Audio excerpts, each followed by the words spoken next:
In today's episode of the Brisbane Property Podcast, we are joined by Peter Burgin, the Chief Auctioneer for Place Estate Agents here in Brisbane. Peter shares more than 20 years of experience of calling in excess of 15,000 property auctions. He shares this experience with our audience today to help you understand some hints and tips for bidding at auction today. Welcome to the Brisbane Property Podcast with your hosts, Melinda and Scott Jennison. Hi, everyone, and welcome back to another episode of the Brisbane Property Podcast with Scott and Melinda at Streamline Property Buyers. As I always say, when we have a guest on, it's always exciting to have a chat, learn some ins and outs of what's happening in real estate. And a person to help us with that today is Peter Burgin from Place. Welcome, Peter. Oh, thanks for having me, guys. Really appreciate the opportunity to have a chat. It's love working with you guys out in the market, and great to have a chat here today. Well, we're very excited to welcome you on to the podcast today. For those that don't know the name Peter Burgin, perhaps you've not been out and about at Brisbane auctions recently. Peter Burgin is the Place Chief Auctioneer, and he's also Head of Performance at Place Estate Agents. He's very well known throughout the industry. In fact, Peter brings with him more than 20 years of experience. So he's definitely one of the most respected names in the real estate industry, especially here in Brisbane, which obviously is our local market. And I believe, Peter, you've just updated us on some facts and figures there. You've called in excess of 15,000 property auctions. Is that correct? Yeah, I know. That's a lot of good morning, ladies and gentlemen. Welcome here this morning. That's but yeah, it has been a pretty long and full journey. So yeah, the number keeps escalating, which is awesome. Pete, can I just ask you, so 20 years, over 20 years, is that in real estate or auctioneers? How long have you been actually involved in real estate? In real estate I've just ticked over 20, so probably just nudging 21 now. Yep. And I've been at Place since I started in real estate. So I'm a one club player, so to speak. What that tells me, Pete, is that you have an enormous volume of experience. I sometimes say it's not necessarily time in the industry, but it's the transaction volume that you've been involved in within the industry. So you're one of those agents on a Saturday. I'm sure you've got your 8 a.m. auctions. What time would you typically be finishing up? Oh, the last one can be sort of anywhere between 4 and 6 o'clock. Winter, we probably tend not to get away with a 6 p.m. auction. It gets a bit dark and people like to get home for dinner. But yeah, 5 o'clock is pretty, and it's just on the hour, every Saturday, as you know. Pretty a busy schedule, that's for sure. But what that tells us is the experience that you've gained through calling so many auctions. You have so much knowledge that you're going to be able to share with our listeners in relation to, you know, the ins and outs of what actually happens in an auction. What should buyers be wary of? You know, what sort of behavioural experiences you've had with sellers, etc. But can I ask, before we get into that, what sort of sparked your interest in becoming an auctioneer? Well, it's a funny thing. Prior to being in real estate, I worked for a plant and equipment auctioneering firm. And so I was a goods and chattels auctioneer for about 6 years before getting into real estate. So I've actually been an auctioneer for 26 plus years. And it was one of those things, when I was working for that company, I was a fairly introverted sort of a person, would probably rather keep to myself. The thought of standing in front of people and talking was almost paralysing. But they did say to me, do you want to become an auctioneer? And I just said, you know what, can you make me do this? Because if you ask me, I will say no, but you just have to make me do this, because I just knew it was going to be great for my development. And I sort of got hooked on the drug, and I've just loved it ever since. And what sort of changes have you seen? So you've obviously over those years, we talk about and we laugh about it a lot, because obviously there's some years that we've seen through real estate and general real estate of, you know, looking through the courier mail and seeing what's for sale, hopping in the car with a real estate agent, driving around town. Obviously, as an auctioneer, you've seen some changes over the time. 100%. One of the first things that you probably noticed straight away is the volume of auctions in our market. When I first started, we would probably have 1 or 2 auctions every weekend. And so it did really feel sort of few and far between. And it really felt like the attitude towards auctions from sellers and agents was really property specific, and it had to be the right thing, and all of the planets had to line up. But that has changed over the years, and now we see great volume, but also we see a greater acceptance from both buyers and sellers that the auction is a credible process. It's one that can accelerate the sale and get you a great result at the same time. How did you feel, Peter, just in the last few years? Because you said it a little while ago, the adrenaline and being up in front of people and enjoying that sort of engagement with people. How did you find it with COVID when you were doing a lot of in-room auctions? Do you like the in-room auctions or the online auctions much? Yeah, I loved it because it was different. And I loved it because that was a real spike in our market. So we were all, sort of felt like we had fresh energy and it was almost like day one again. And I love the fact that we had the technology to support what we were trying to do, which was a real let-off. If that was 3 years ago or 3 years before it actually happened, that technology might not have been in a place where we really needed it to be for it to work effectively. So, but yeah, we as much as it was a difficult, challenging time for most people, we loved the new challenge that it presented, and we did love that in rooms or online environment. Just goes to show you that it can work. You don't need to be standing in somebody's front yard to successfully do an auction. And that was sort of just added another string to our bow, if you like. Yeah, COVID definitely changed so many industries in the opportunity for, more digital collaboration, I guess you could say. And we saw big disruption at that time in the real estate industry. Can I ask, over the years, there's obviously been something that's kept you in the industry. What actually excites you most about real estate? I kind of don't want to sound like one of those people, but it probably is the people. Yeah. I just find it is a pretty emotional business, and I just love that communication with people and helping people try and solve a problem, or maybe not solving a problem is necessarily the right phrase, but helping people really set themselves up by getting a great result, and that gives me great satisfaction. There's some wonderful people out there. They all have a story. They all have a home. Their home has different sorts of memories and all that sort of stuff. So, there is a different level of emotion in every sale, but, I guess it's one of those things that just keeps me coming back. I thought you were actually going to say, Peter, when someone from Streamline Property Buyers walks into one of your auctions, that excites you a lot on a Saturday. Well, that is a very emotional experience. When I see you coming, I do start tearing up and I start... Oh, I love your sense of humour. Pete, the majority of the auctions you call, are they predominantly in Brisbane or Southeast Queensland as a broader area? Yeah, I work for a company called Place, for anyone who doesn't know. Our market, we're not a massive real estate brand, but our market is in Brisbane's prime market. So we have 15 offices scattered right across Brisbane, sort of, more central markets. So that's where my work is predominantly done. So I guess anything or any comment that I would make about the market is probably limited to that sort of central Brisbane area.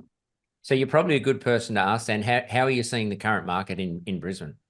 Yeah, it's the year started off really, really strongly. In fact, it just felt like it was escalating every week. I think what we're probably seeing at the moment, maybe interest rates are catching up with people a little bit. I've just noticed in the past 3 or 4 weeks that buyers are being a little bit more circumspect about what they pay. They want to make sure they make the right decision, buy the right property, and they want to make sure that they, there's plenty of people who are looking for a bargain, but there's great meaningful buyers out there who are just happy to pay the right price. And I guess everyone's just being a bit cautious about that. But that said, our Brisbane market is we just keep going from strength to strength. Our clearance rates still are at 75% week in, week out, which is a great barometer for what I feel to be the local market. You just mentioned, you've seen a little bit more hesitation from buyers in the last couple of weeks, 3 or 4 weeks. Yeah. Is that because you're still seeing the seller's expectations move at a faster rate, perhaps, than the market is actually moving? Because we have seen a slowdown in the data in terms of the median values in the housing sector here in Brisbane. Do you think it's this disparity between buyer and seller, or do you genuinely think that it is a result of buyers are reaching affordability peaks, or they are genuinely a little bit more nervous because of the economic environment, high inflation, etc.? How would you interpret that? It's funny because I think when the market's moving in an upward direction, the sellers are the first ones to make an adjustment. Their expectation goes north. Yeah. And buyers can be a little bit slower. I think they want to see that this is something that is going to sustain. And when it is correcting a little bit or slowing down a little bit, the seller can be a little bit slower in understanding that market for the same reason. And I think from an agent's perspective, we want to know that, what market are we in before we will make a recommendation to a vendor. So, yeah, I think that buyers are probably just out there, just having a bit of a look. They still want to buy great property. They want to buy something that represents reasonable value. But, I think the pace of that decision is just slowed a little bit. And I say a little bit, over the past sort of 3 weeks to a month. Having said that, we've all been in this game long enough to know that that doesn't necessarily last very long, and it could be a complete backflip over the weekend. So I say any comments I make are very measured about what may be the future. Makes sense. Are there any sort of property-specific trends that you're actually seeing? Because is it the same, for example, in that high-end market as it is in a lower, more budget-friendly market? Or are we seeing more demand in the unit or townhouse space at auction compared to, housing? Is there any discrepancy that you can see by location, property value, or property type? Yeah, I think in terms of property type, the apartment market still seems to be really, really strong. It seems like the volume of people going through open homes and making offers on apartments is at unprecedented levels. Less are going to auction than more. So in terms of in my wheelhouse, I would like to see more apartments going to auction, because I think that that's a market that sellers could potentially unlock a little bit more equity if they did put it in a proper competitive environment. The sub $1.5 million housing market is still really strong, and I could give you, 3 or 4 very quick examples where we had over the weekend, in the last 2 weeks, we had between 15 and 20 registered bidders on properties that sold, in excess of $200,000 above a reasonably set reserve. Wow. So that's a really competitive part of the market. So that's up to 1.5 million, you said? Yeah, 1.5, 1.6, 1.7, and that's probably a bit property specific. But if you, when you get into that sort of 2 to 3 range, the market, naturally, there's less people with $3 million to spend on a property than there is at 1.5. So it stands to reason that, that market starts, thinning out a little bit. It's still strong. The results are still there. But, there's probably a few less buyers that are in that market than what there was even 3 months ago. But when you talk about units, and I totally agree, the unit market is very, very strong and very competitive at the moment. And we see lineups on weekends that, that is just, it's unbelievable. It's almost back to COVID in a way, that the amount of shoes that are lined up. Is there any reason you think why people in Brisbane don't tend to go to auction so much for units like they do with houses? Oh, I just think it's probably been a bit slower. It probably, if you don't have to look back very far to find. I remember looking on the market at realestate.com. If you searched Hamilton for an apartment 4 years ago, you would have pages and pages and pages of properties that would come up, 2-bed, 2-bath, 1 car, and it was basically come and get me, just offer me a reasonable price and I'll sell. So that was the case for a very long time. So I think probably the agents, sellers are also a little bit slow to maybe adapt to what might be a process like auction, where we could really capitalise on that competition that's out there. I think it'll happen. I think it'll happen in the next 12 months. I think you'll see a lot more apartments going to auction, and that will change, and they'll never look back. It's interesting, and I'm just going to sort of drill down a little bit on something you said a little earlier, Peter, in relation to the fact that auctions create that competitive environment and potentially sellers can extract a little bit more equity. I'm assuming you mean that generally then the auction may, achieve a higher price because you're actually putting bidders up against each other. How do you compare that with, for example, a multiple offer process? Because as buyer's agents, we in fact really value the transparency of the auction process, because we can see visually exactly what every other buyer is prepared to pay. Whereas under multiple offer, and you mentioned some of the auctions that you've been calling have had sort of 15, 20 bidders. Imagine 15, 20 offers that are blind. It's almost like a blind auction. Very difficult for buyers to navigate that process. So whilst there's that belief for some that the auction will extract the best price, you have to pay more to buy at auction. We have the belief that actually that might not necessarily always be the case, because at multiple offer, we sometimes find that a desperate buyer with FOMO will pay a significant amount more than potentially what the underbidder might have been prepared to pay. But because it's blind, you may never know as a buyer how much more you've paid. What are your comments in relation to that? Again, I'd probably only use our own experience to share with everybody. What we see is that in a multiple offer situation or a tender or a top offer, human nature is that buyers will hold back. They will not give you, very rare that they will give you a crazy offer on the basis that no one wants to pay too much. And for that exact point that you make, if you knew you're only paying $5,000 too much, that would give you great comfort, but you'll always walk away feeling like you paid $200,000 too much. So it stops people from putting their best foot forward. And I think that's what we're finding buyers love about the auction process. For the same reason that you highlighted, it's got great transparency around value. You can see where the market's at, and then you can make an informed decision on the day as to how far you're prepared to push yourself.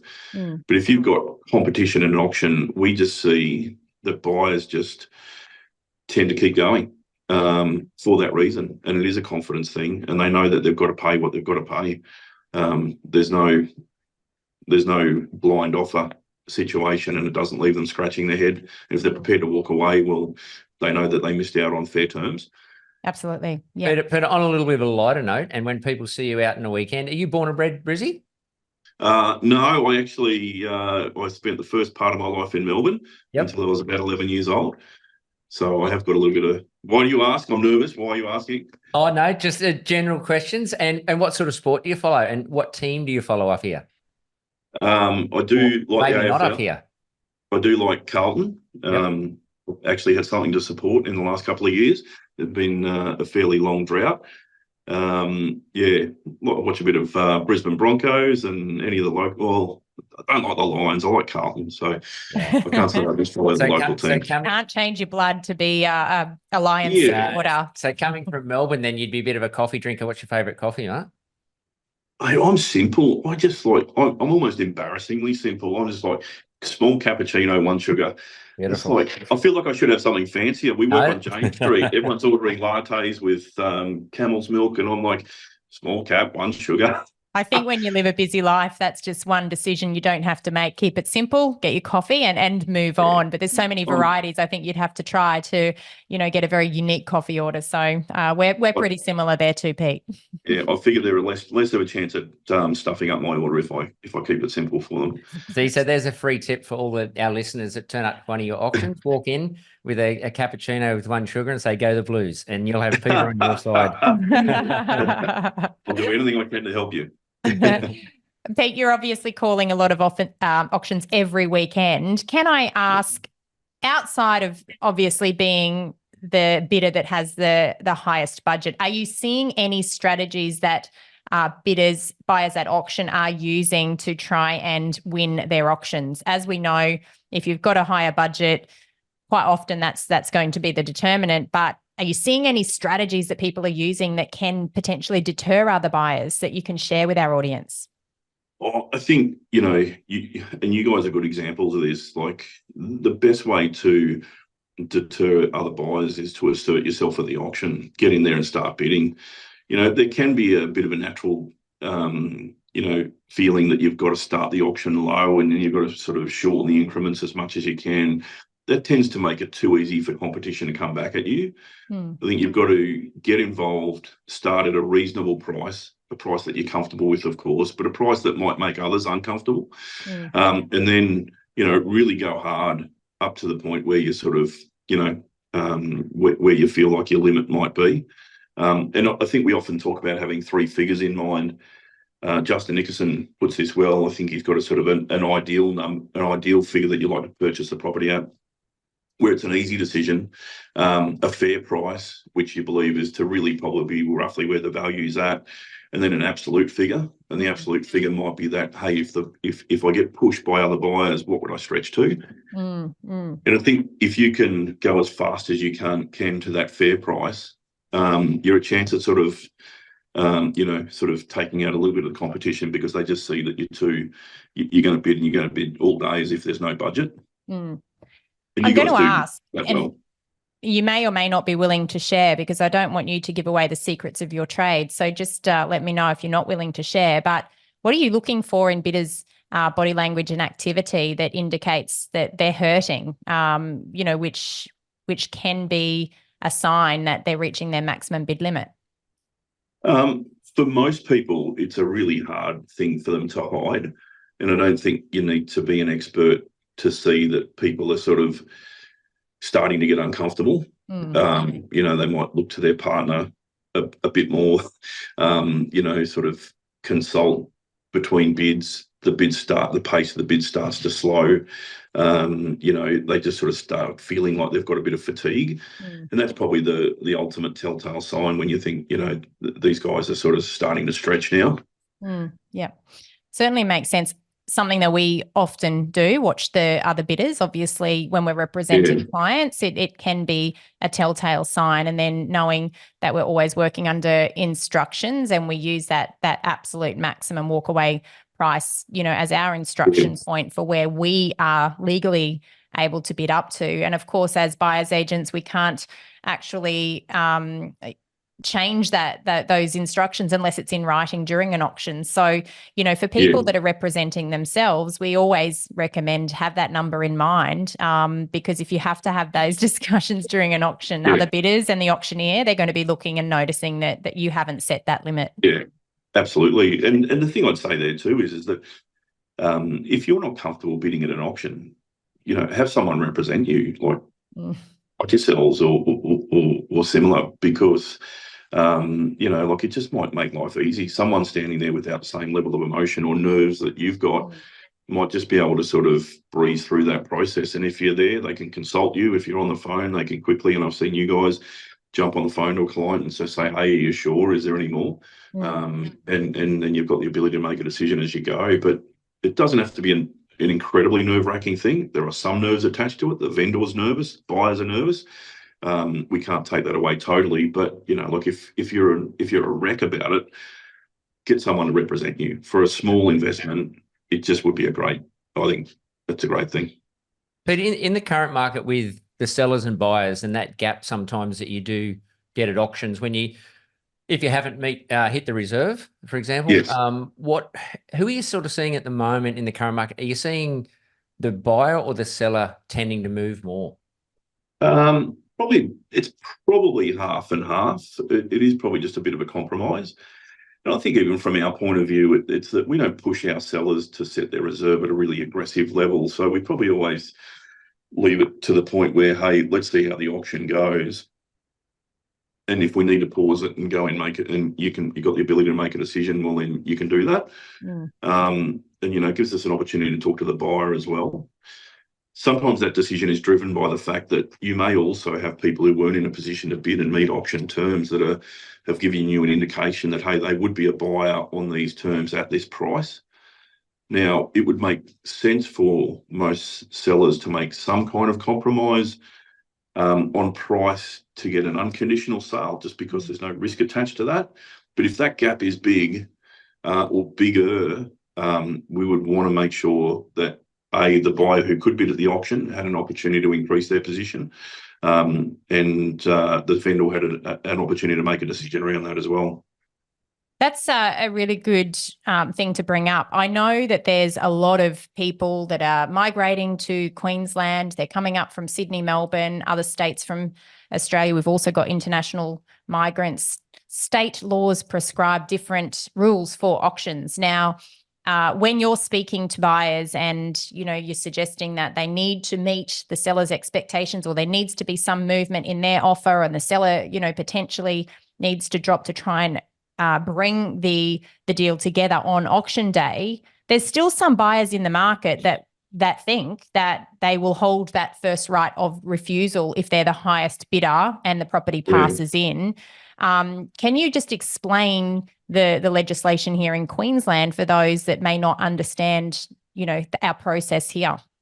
Yeah, that's a good point, Mel. There's probably two things that we find will be the biggest misconception at auctions, and one is exactly that the highest bidder has first right at the reserve price. That is not a given. We could offer that to someone. That would be the right of the seller.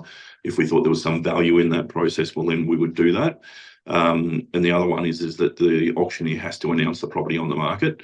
We don't have any legal obligation to announce the property on the market. So waiting for the property to go on the market is not necessarily a good strategy either. And you do see some people just sort of hanging back, and you try and let them know, well, you'd hate to miss out because you outsmarted yourself, you know. I mean, it's a given that in most instances, it's pretty clear when the property is going to be sold. The auctioneer would, absolutely make that clear. But I guess be aware that's not a law. It's not a given right. Yeah. And I think that that's, important for interstate buyers to understand. I know that, when we're representing interstate buyers, it's something we always address in that pre-auction meeting that we have with them, because they can come with preconceived ideas. And it's just understanding that you don't always have that exclusive right to negotiate. And of course, as you've pointed out, if there is a gap between where conditional buyers might be sitting, and just to explain what that means, they may be buyers that are very interested in the property, but they can't bid under auction terms because perhaps they need a finance condition in the contract in order to satisfy finance after you've entered the contract. So whilst that gives a seller a level of uncertainty, there might be a time frame involved in getting an unconditional finance approval. There's going to be a price at which the seller's willing to take on that risk and accept a higher 100%. offer versus accepting an unconditional offer under auction terms. Yeah, and you put yourself in the seller's shoes in that situation. Well, what would you do if it was a $50,000 difference? Well, I'd take the risk. If it was a $20,000 difference, I'd probably take the certainty of an unconditional. So like it's about being practical. And I think buyers sometimes have maybe it's about their motivation or lack of it to buy the property, but I think sometimes they feel like if they just kind of do nothing or the bare minimum on auction day, that the agent will just keep ringing them and the vendor will keep dropping their price and eventually come to, but I guess the reality of property in Brisbane at the moment, certainly in the markets that we work in, there are no real bargains, right? So people coming to the auction and sort of with this view that they're going to buy something for $300,000 below market is just not realistic. So there's that.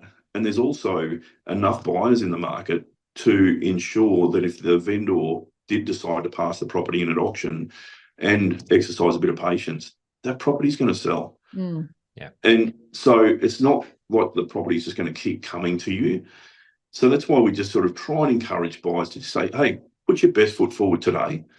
And hey, if that doesn't secure the property, well, I guess you know that you can walk away and maybe start looking at other options. I think what you said, Peter, is something we do talk about a lot, and it was spot on. It might sound simple, but buyers need to put themselves in the seller's shoes. People don't do that. They always think, oh, I'll get a bargain and I'll do this. But if you put yourself in the seller's shoes and go, well, hang on. And sometimes we always joke a little bit and say, well, the sellers think their property's worth so much more and the buyers think it's worth so much less. You've got to actually bridge the gap. You've got to bridge that gap, and you've got to compromise somewhere to try and get a negotiation. It's the age-old arm wrestle between buyers and sellers, isn't it? There's probably a bit of education for both parties in many instances. But I guess what we find at the moment is that sellers are open to that education. They just want to understand the market, and most buyers are too. They just want to understand what a fair market value is, and people are happy to transact at that level. Can you just share a memorable auction story from your career that, has really stuck with you? Are there any stories that of things that have happened that our audience might like to hear that might be a bit different? I don't know. I don't know. I mean, the ones that I probably enjoy the most, obviously, is exceeding the reserve price significantly is obviously a thing that gives you great pleasure. You know what I love the most, and there's probably more of this. There's more emotion in the market in the last 12 months than I've ever seen, and that is when buyers finally secure a property. And if it's a couple, they tend to embrace, and it's almost like tears of joy, and we've finally done it and we've secured it. And then you go into the vendors and they're equally as euphoric. I do love that, the emotion around transaction, and they're probably the ones that I get the greatest joy out of. I mean, I think in terms of memorable sales, reserve prices, I did a commercial auction, and down the coast there was a property, a service station just on the edge of Pacific Fair, and the reserve was 6.5 million, and I think we sold it for like 13.5, and Wow. it was like, it was just unbelievable. So, like you remember that kind of a thing. Yeah. Plenty of residential sales that have sold well in over and above $1 million. So those sorts of things stick out. But probably the most frustrating one was, and I guess for any real estate agents out there, beware, because the Office of Fair Trading, they don't come around a lot, but they do come. And then there is a rule where we need to display our name and license number as an auctioneer at an auction. I failed to do that, and I think we get 99% of compliance right at auctions, but I didn't on this occasion have my name, and they gave me a written warning, and it's on my record forever, and they threatened to fine me, and I just thought, this is just the dumb part of what we do. But like, I don't know, for some reason I remember that as a bit of a frustration. But if there's any agents out there, make sure you're compliant in every aspect of the auction. Makes sense. Absolutely. I do like what you said about that emotion side of Peter, and we see it a lot with our clients. There's that emotion of when you buy your property and the joy, and it changes people's lives. It is amazing. You'd also see it on the seller side of it. You could have people that have lived in a property all their life, and when they sell it, that emotion, it's something you can't buy, that side of things in our job. So that's actually, I love that part of our job as well. Yeah, it's just incredible, and it sort of just keeps you coming back, because that's the human side. And if you're not into that, I don't know, like, you can't be too transactional in this world. We're in the business of people, and helping people, and property is just the method of transacting. Yeah. It's the business of helping people. I'd love to ask you one more question, Pete, before we wrap things up. Brisbane, and I know everyone hates this when I throw it at them, but if I got the crystal ball out and asked you to what you sort of see in the short term and probably long term for the Brisbane market, what are your thoughts? So these are just my thoughts, and I'm just another idiot with an opinion. But I guess I do sample the market on a weekly basis in a meaningful way. In terms of interest rates, no one's got a crystal ball, but I think it would be a reasonable position to take that interest rates at the moment will be somewhere around where interest rates will or should be for a long period of time. I think we still get people who say, "Oh, they'll go back down to 2%," and I'm like, I just don't know that. If that happens, fantastic. But if you make that assessment that they are where they are, I think Brisbane, if you look at it logically, we are in a growth part of Brisbane's life. And I think Damien Hackett, who's my CEO of Place, I don't know whether he ripped it off, but he talks about Brisbane's golden decade of real estate. And so now I use that at most auctions every Saturday, because I'm good at ripping off and duplicating. But I think it does make a lot of sense to me that, we are going into a really beautiful time in Brisbane's life. And if you've just got to walk around the Brisbane River, South Bank, you see what's happening there, the Goodwill Bridges, all of these walkways and kangaroo points and all that sort of stuff. That's all the focal point of what's shaping to be a really incredible city. I think it's just going to be a trend that will continue. I just think that we're in for a great 10 years. Will we have some bumps along the way? Yep. If you're buying a property at the moment and you feel like you've got to pay $20,000 more than what you'd like to, if you can suck that up, you just might need to. I think you're going to look back in the fullness of time and go, what a great decision. And just go out and buy the property that you want to own in 10 years' time. Do everything you can to go and make a long-term decision on a piece of real estate now, so you can avoid those transaction costs. Stamp duty at the moment is, wow, that is horrific. Agents' costs are more than reasonable. But I think, so look, the less transactions that you make over the journey, the better. Just go and try and make a long-term decision if you can. If that makes sense, that's good advice. I agree. And have a look at the weather we have up here in Queensland at this time of year. It's beautiful. It's beautiful, blue skies, crispy mornings. Well, we call them cold. Our southerners would probably think it's summer, but we call it cold mornings and nice, crisp, warm, like sunny days. So look, I think it's, I agree. Why wouldn't you want to live up here in Brisbane? Yeah, I've heard you've started wearing socks with your thongs, Scott. So Absolutely.